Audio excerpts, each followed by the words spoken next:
ayat 20.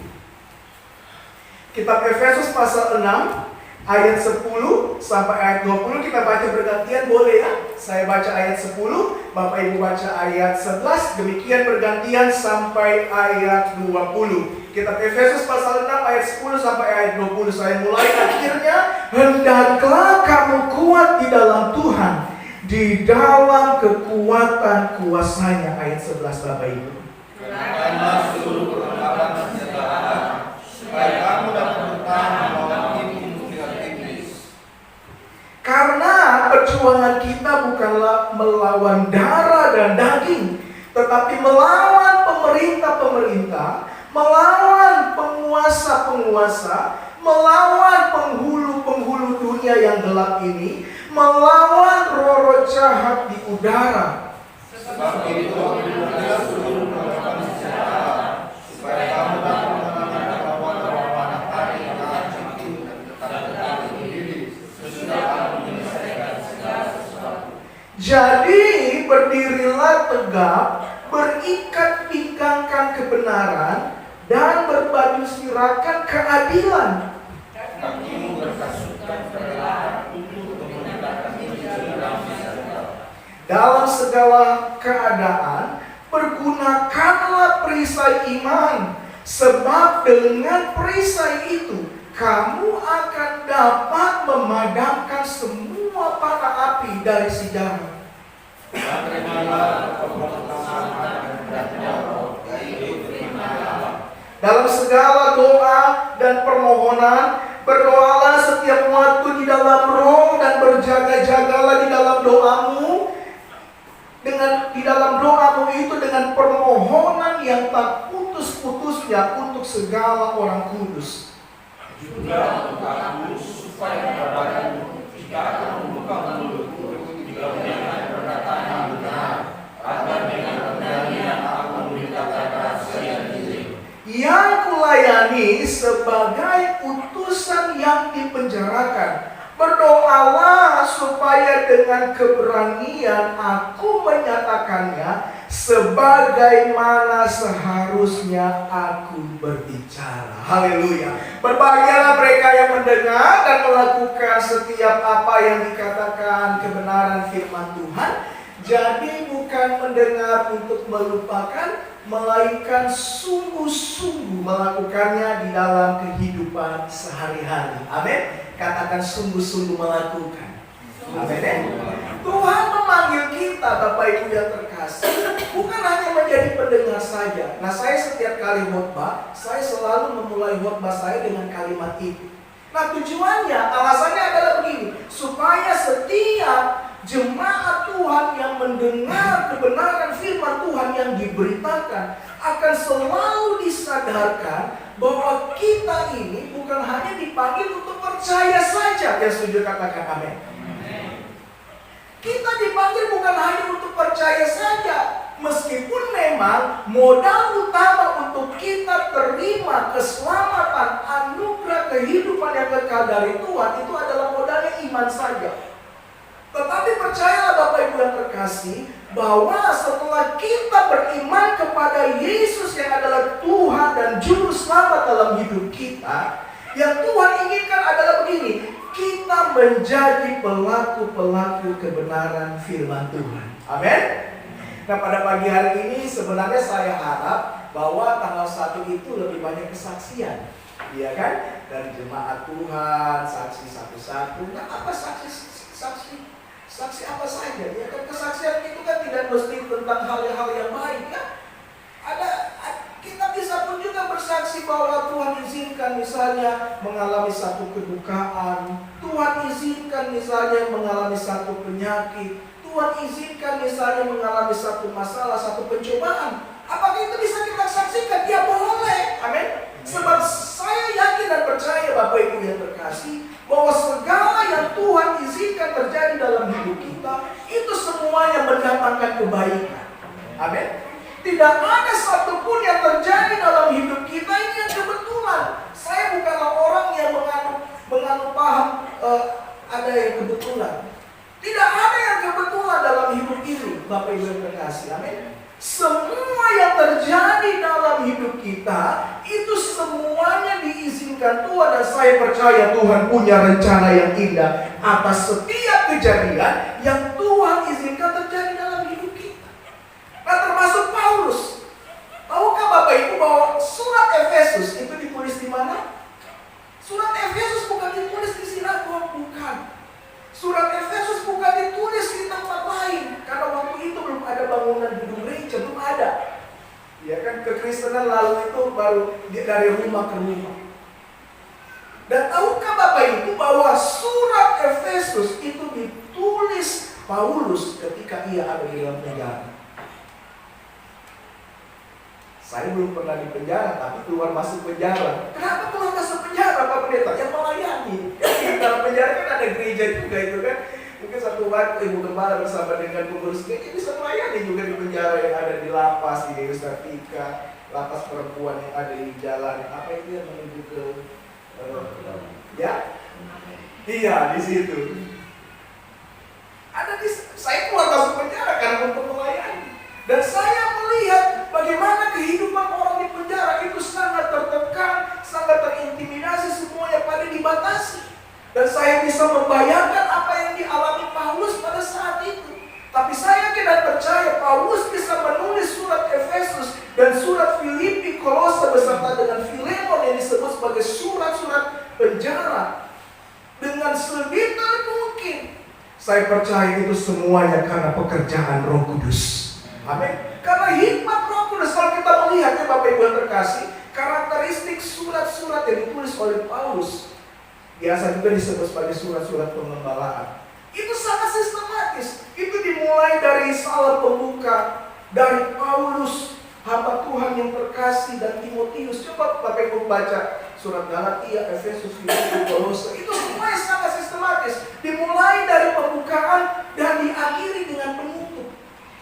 Dan ada beberapa bagian di dalam surat Paulus, di mana pada bagian akhirnya di situ terdapat inti dari keseluruhan kitab, termasuk kitab Efesus. Inti dari kitab Efesus itu terdapat di dalam pasal 6 ayat 10 sampai ayat 20.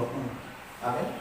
Dan saya ingin membagikan ini kepada kita semuanya sebagai bentuk berkat rohani, bahwa bagaimana cara kita meraih kemenangan di tahun 2025.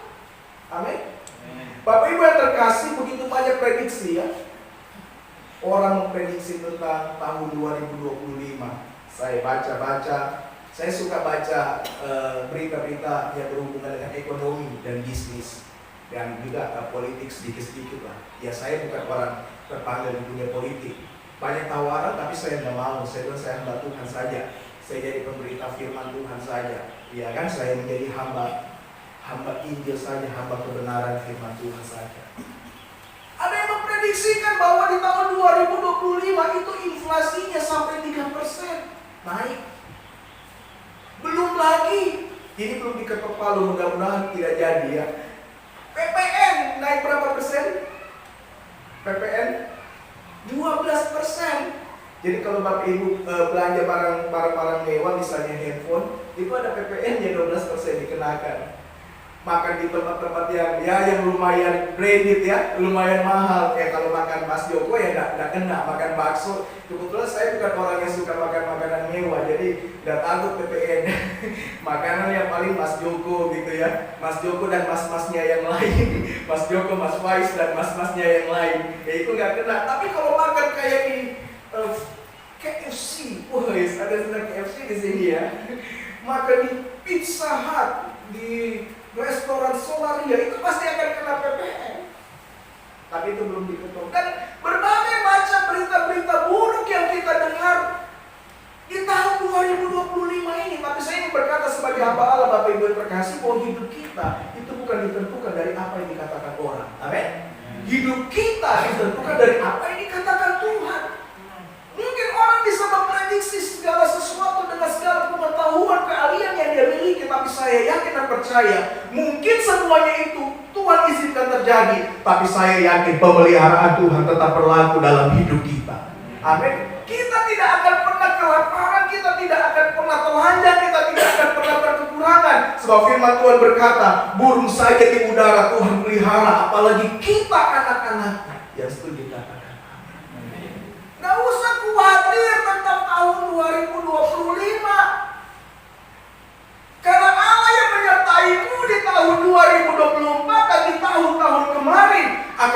kuasai juga di tahun 2025 ini. Amin.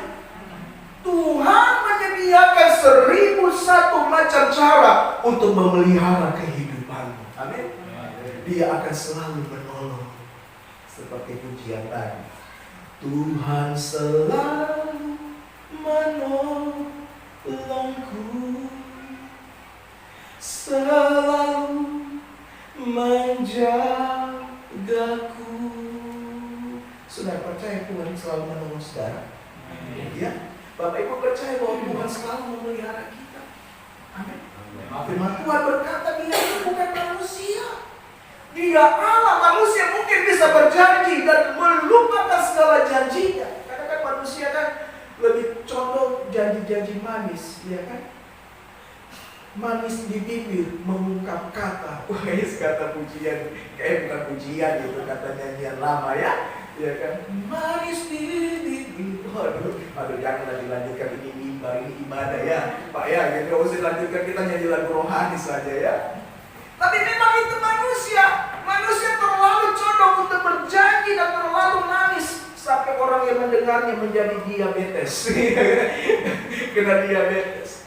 Tapi Tuhan ketika Dia berjanji, Dia akan selalu menepati segala janjinya. Sebab firman Tuhan menuliskan bahwa Dia Allah bukan manusia. Kalau Dia berjanji, Dia pasti akan menggenapi, menepati segala janji. Amin. Nah, saya melihat dari ayat 10 sampai ayat 20 ini, Bapak Ibu yang terkasih, bagaimana cara kita meraih segala kemenangan di tahun 2025 ini. Yang pertama, kita baca ayat 10. Firman Tuhan menuliskan apa di sana? Akhirnya hendaklah kamu kuat di dalam Tuhan dan di dalam kekuatan kuasa.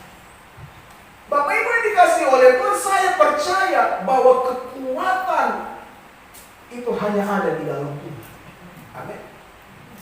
Kalau hidup kita melekat dengan Tuhan, kalau hidup kita terhubung dengan Tuhan, saya percaya mungkin masalah boleh ada, mungkin tekanan boleh ada, tapi kita akan selalu berkata sama seperti Paulus bahwa segala perkara dapat kutanggung di dalam Dia yang memberi kekuatan kepada. Amin. Tadi waktu saya datang lebih awal sempat ngobrol dengan Ibu Gembala, sharing tentang pergumulan pelayanan gitu. Beliau berkata berat memang kalau melayani. Tapi saya yakin bahwa Tuhan yang akan memampukan. Amin. Tuhan yang sudah izinkan gereja ini berada di Jonogi menjadi berkat. Saya percaya Tuhan pun juga yang akan bertanggung jawab. Amin. Tuhan yang akan mengirimkan jiwa-jiwa. Bagian kita adalah kita setia berdoa, kita memuji Tuhan dan melakukan amanat agung Tuhan kita, yaitu memberitakan Injil. Bapak Ibu yang terkasih, tugas penginjilan itu bukan tugas Ibu Gembala saja. Amin. Amanat agung yang tertulis di dalam kitab Injil Matius pasal 28 ayat 19 sampai 20 itu bukan hanya ditujukan kepada hamba-hamba Tuhan, tapi itu ditujukan kepada setiap kita orang-orang yang percaya. Amin. Kita diberikan Tuhan tugas tanggung jawab untuk bersaksi. Yang setuju katakan amin. Coba lihat, masih ada kan kursi yang kosong di samping kiri kanan kita? Iya kan? Kursi kosong ini bukan tugas gembala saja, bukan tugas hamba-hamba Tuhan saja, tapi tugas kita orang-orang yang percaya, kita bawa jiwa-jiwa bagi kemuliaan nama Tuhan. Amin. Saya pribadi selalu berdoa setiap hari, Tuhan, izinkan saya untuk ketemu satu orang saja untuk saya memberitakan Injil. Satu momen, satu waktu, mungkin orang itu lagi celaka kan, mungkin itu ya kan tidak diminta-minta kok, tapi kan Tuhan izinkan supaya apa? Supaya ada Injil yang diberitakan. Nah, kembali kepada poin yang pertama tadi, bagaimana cara kita meraih kemenangan di tahun 2025 adalah begini. Kita melekat dan selalu terhubung dengan Tuhan. Amin. Selalu terkoneksi dengan Tuhan, ibarat seperti pokok anggur dan tertulis di dalam kitab Injil Yohanes pasal 15 ayat 1 sampai ayat 5. Ya, Yesus memberikan sebuah perumpamaan tentang pokok anggur.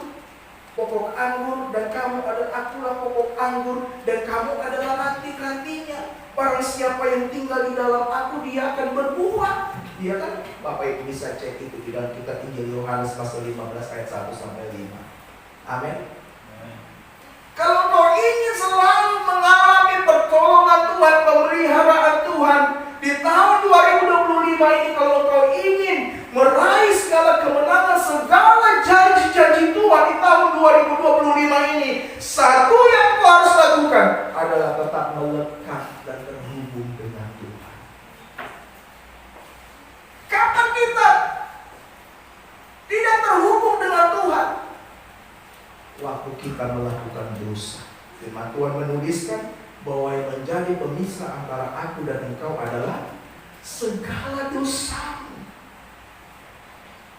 Makanya perlu kita setiap hari ya Bapak Ibu terkasih, khususnya pada ibadah-ibadah komunal kayak begini ya, untuk kita selalu membereskan hidup kita. Saya itu paling kesal dengan orang kalau tidak pergi ke gereja dibilang, ini Pak Pendeta, saya ini sudah berbuat dosa. Jadi saya malu datang ke gereja. Justru sebaliknya, karena kita sudah berdosa, harus kita datang ke gereja supaya apa? Supaya kita kembali ditahirkan. Yang setuju katakan amin. Supaya kita kembali dipulihkan, disucikan. Makanya kalau gereja-gereja tradisional ya, gereja-gereja Protestan, saya kan layani di pas denominasi. Itu di dalam liturgi mereka itu ada pengakuan dosa, ya kan, mengakui dosa dan berita pengakuan. Yang di dalam di ibadah kita pun juga seperti itu ya, melalui lagu pujian kita mengaku di hadapan Tuhan. Supaya apa? Supaya yang tadinya ada pemisah antara kita dengan Tuhan itu disingkirkan oleh Tuhan dan kita kembali melekat dan terhubung dengan Tuhan. Amin. Ada satu pujian bilang begini, mungkin Bapak Ibu tahu, ku terhubung denganmu. Terus bagaimana? Tahu? Selalu melekat di hatimu. Firman-Mu itulah dasar hidupku yang berdaulat atasku. Wah, sekiranya tahu lagu itu ya, sebentar kita nyanyi ya. Boleh ya? Setelah kita nyanyi pujian itu. Yang pertama, melekat dan selalu terhubung dengan Tuhan.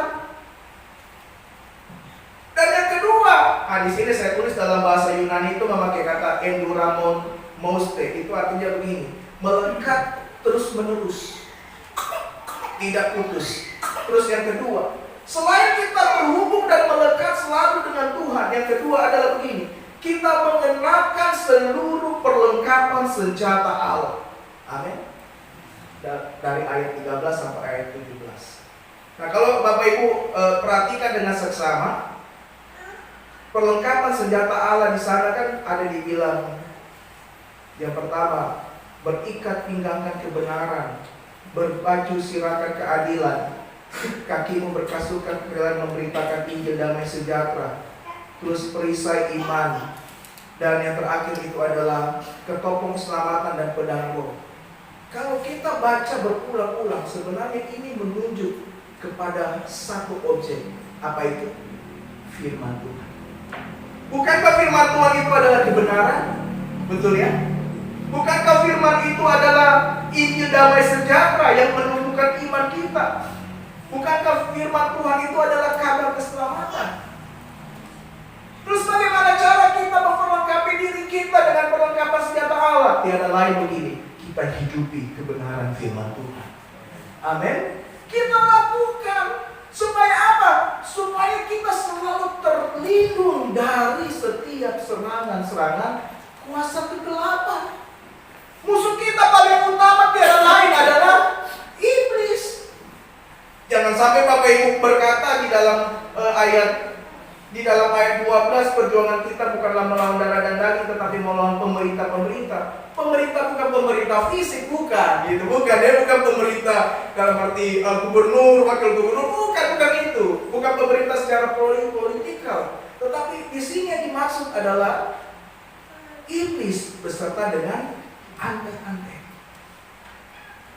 Selain yang pertama, kita terhubung dan melekat dengan Tuhan dan kita mengenakan perlengkapan senjata Allah, yaitu dengan cara kita menghidupi kebenaran firman Tuhan. Dan yang ketiga, yang terakhir di dalam ayat 18, firman Tuhan menuliskan, dalam segala doa dan permohonan berdoalah setiap waktu di dalam roh dan berjaga-jaga di dalam doa. Yang ketiga adalah kita berdoa dan selalu berjaga-jaga. Berdoa di dalam roh. Artinya begini, berdoa mengikuti pimpinan Roh Kudus. Yesus pernah berkata waktu dia kembali dari doa di Getsemani, dia melihat murid-muridnya sedang tidur. Dia berkata begini, berjaga-jagalah dan berdoalah supaya kamu jangan jatuh ke dalam pencobaan. Roh memang penurut tetapi daging lemah. Cara untuk kita kuat dalam hidup ini adalah begini, hidup di dalam doa. Berdoa sambil berpuas. Saya berdoa jemaat di tempat ini menjadi jemaat yang suka berdoa. Yang setuju katakan amin. Amin. Benar ini dari hati. Sekali lagi saya mau tanya ya, jemaat Pelita Jonoge berubah ya? GBI Pelita Jonoge menjadi jemaat yang suka berdoa. Amin. Karena doa itu bukan hanya tugas ibu gembala, bukan. Doa itu bukan tugas kita, bukan kewajiban. Doa itu adalah hak kita. Hak kita jumpa dengan Bapa kita. Amin. Kita meminta itu kan hak kita, bukan kewajiban. Doa tidak bisa membuat kita kaya, tidak.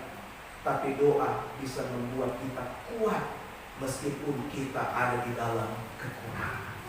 Amin. Kalau Bapak Ibu ingin kaya pasti harus kerja, harus berusaha.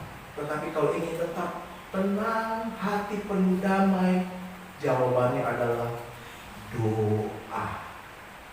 Ada satu pujian lama, ini yang terakhir. Aduh, saya sudah terlalu lama ini.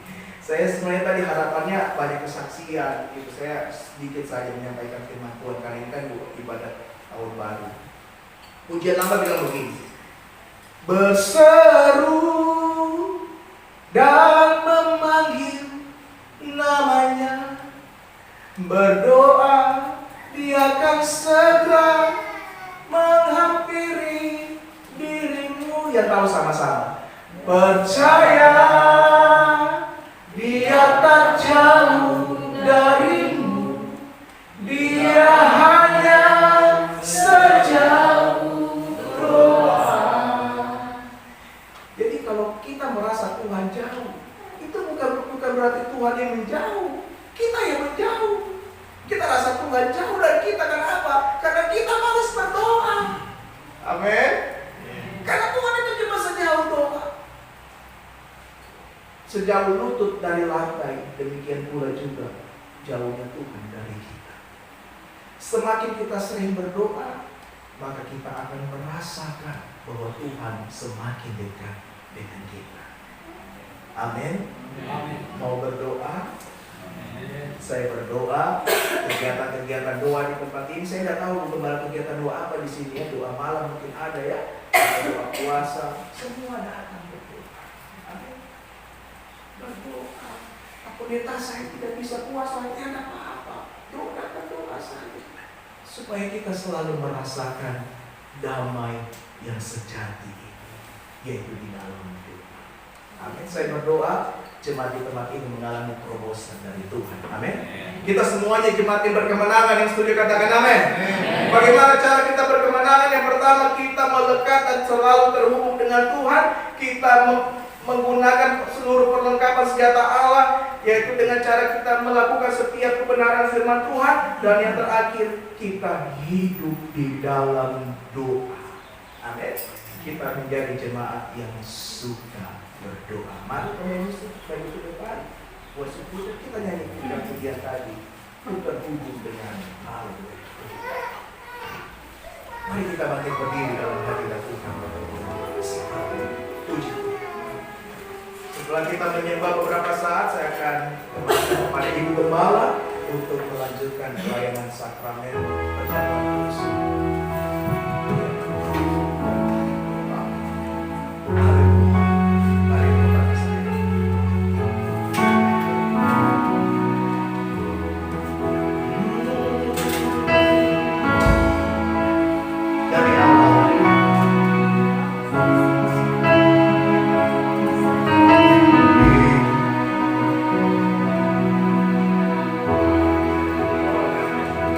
Kalian tahu jadi sama-sama ya dari awal semua kasih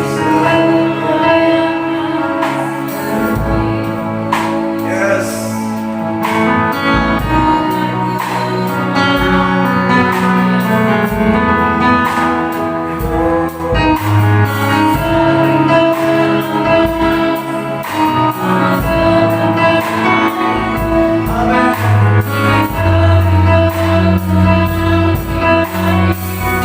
sekali lagi dari awal. Oh.